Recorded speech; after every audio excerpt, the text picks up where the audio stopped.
ലേവ്യപുസ്തകം അദ്ധ്യായം 27. യഹോവ പിന്നെയും മോശെയോട് അരുളിച്ചെയ്തത്, യിസ്രായേൽ മക്കളോട് നീ പറയേണ്ടത്, ഒരുവൻ യഹോവയ്ക്ക് ഒരു നേർച്ച നിവർത്തിക്കുമ്പോൾ ആൾ നിന്റെ മതിപ്പുപോലെ യഹോവയ്ക്കുള്ളവൻ ആകണം. 20 വയസ്സുമുതൽ 60 വയസ്സുവരെയുള്ള ആണിന് വിശുദ്ധമന്ദിരത്തിലെ തൂക്കപ്രകാരം നിന്റെ മതിപ്പ് 50 ശേക്കെൽ വെള്ളി ആയിരിക്കണം. പെണ്ണായിരുന്നാൽ നിന്റെ മതിപ്പ് 30 ശേക്കെൽ ആയിരിക്കണം.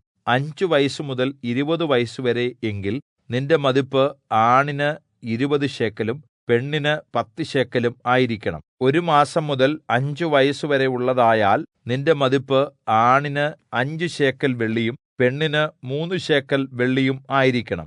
60 വയസ്സുമുതൽ മേലോട്ടെങ്കിൽ നിന്റെ മതിപ്പ് ആണിന് 15 ശേക്കെലും പെണ്ണിന് 10 ശേക്കെലും ആയിരിക്കണം. നിന്റെ മതിപ്പുപോലെ കൊടുക്കുവാൻ കഴിയാതെ ഒരുവൻ ദരിദ്രനായിരുന്നാൽ അവനെ പുരോഹിതന്റെ മുമ്പാകെ കൊണ്ടുവന്ന് നിർത്തണം. പുരോഹിതൻ അവന്റെ വിലമതിക്കണം. നേർന്നവന്റെ പ്രാപ്തിക്കൊത്തവണ്ണം പുരോഹിതൻ അവനെ വിലമതിക്കണം. അത് യഹോവയ്ക്ക് വഴിപാട് കഴിക്കുവാൻ തക്ക മൃഗം ആകുന്നു എങ്കിൽ ആ വകയിൽനിന്ന് യഹോവയ്ക്ക് കൊടുക്കുന്നതൊക്കെയും വിശുദ്ധമായിരിക്കണം. മോശമായതിനു പകരം നല്ലത്, നല്ലതിനു പകരം മോശമായത് ഇങ്ങനെ മാറ്റുകയോ വ്യത്യാസം വരുത്തുകയോ ചെയ്യരുത്. മൃഗത്തിന് മൃഗത്തെ വെച്ചുമാറുന്നു എങ്കിൽ അതും വെച്ചുമാറിയതും വിശുദ്ധമായിരിക്കണം. അത് യഹോവയ്ക്ക് വഴിപാട് കഴിക്കുവാൻ പാടില്ലാത്ത അശുദ്ധ മൃഗമാകുന്നു എങ്കിൽ ആ മൃഗത്തെ പുരോഹിതന്റെ മുമ്പാകെ നിർത്തണം. അത് നല്ലതോ മോശമായതോ ആയിരിക്കുന്നതിന് ഒത്തവണ്ണം പുരോഹിതൻ അതിനെ മതിക്കണം. പുരോഹിതനായ നീ അതിനെ മതിക്കുന്നതുപോലെ തന്നെ ആയിരിക്കണം.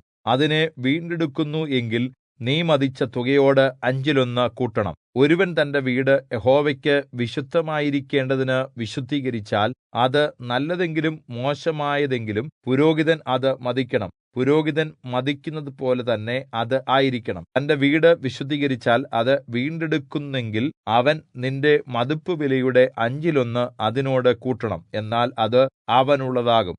ഒരുവൻ തന്റെ അവകാശ നിലത്തിൽ ഏതാനും യഹോവയ്ക്ക് വിശുദ്ധീകരിച്ചാൽ നിന്റെ മതിപ്പ് അതിന് വിതയ്ക്കുവാൻ വേണ്ട വിത്തിന്റെ അളവിന് ഒത്തവണ്ണം ആയിരിക്കണം. 1 ഹോമർ യവം വിതയ്ക്കുന്ന നിലത്തിന് 50 ശേക്കെൽ വെള്ളി മതിക്കണം. യോബേൽ വർഷം മുതൽ അവൻ തന്റെ നിലം വിശുദ്ധീകരിച്ചാൽ അത് നിന്റെ മതിപ്പുപോലെ ആയിരിക്കണം. യോബേൽ വർഷത്തിന്റെ ശേഷം അവൻ അതിനെ വിശുദ്ധീകരിക്കുന്നു എങ്കിൽ യോബേൽ വർഷം വരെ ശേഷിക്കുന്ന വർഷങ്ങൾക്ക് ഒത്തവണ്ണം പുരോഹിതൻ അതിന്റെ വില കണക്കാക്കണം. അത് നിന്റെ മതിപ്പിൽ നിന്ന് കുറയ്ക്കണം.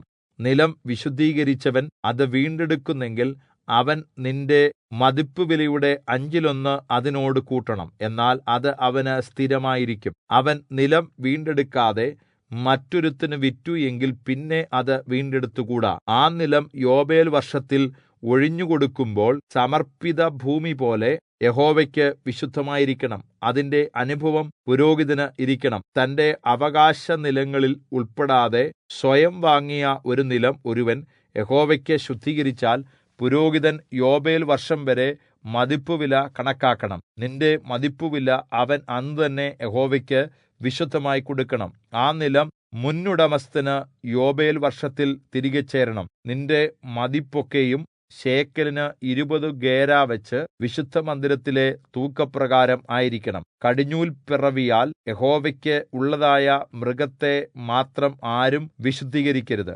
മാടായാലും ആടായാലും അത് യഹോവയ്ക്കുള്ളത് ആകുന്നു. അത് അശുദ്ധ മൃഗമാകുന്നു എങ്കിൽ മതിപ്പുവിലയും അതിന്റെ 1/5 കൂടി കൊടുത്ത് അതിനെ വീണ്ടെടുക്കണം.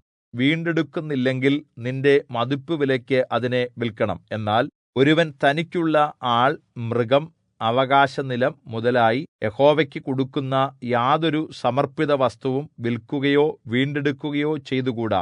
സമർപ്പിത വസ്തു എല്ലാം യഹോവയ്ക്ക് അതിവിശുദ്ധം ആകുന്നു.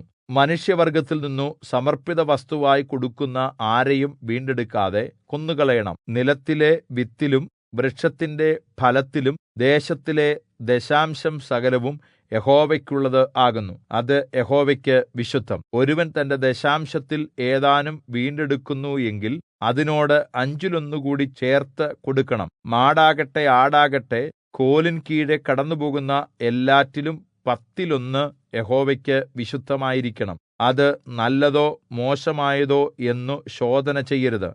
വച്ചുമാറുകയും അരുത്. വച്ചുമാറുന്നു എങ്കിൽ അതും വച്ചുമാറിയതും വിശുദ്ധമായിരിക്കണം. അവയെ വീണ്ടെടുത്തുകൂടാ. യിസ്രായേൽ മക്കൾക്കു വേണ്ടി യഹോവ സീനായി പർവ്വതത്തിൽ വെച്ചു മോശെയോട് കല്പിച്ച കല്പനകൾ ഇവ ആകുന്നു.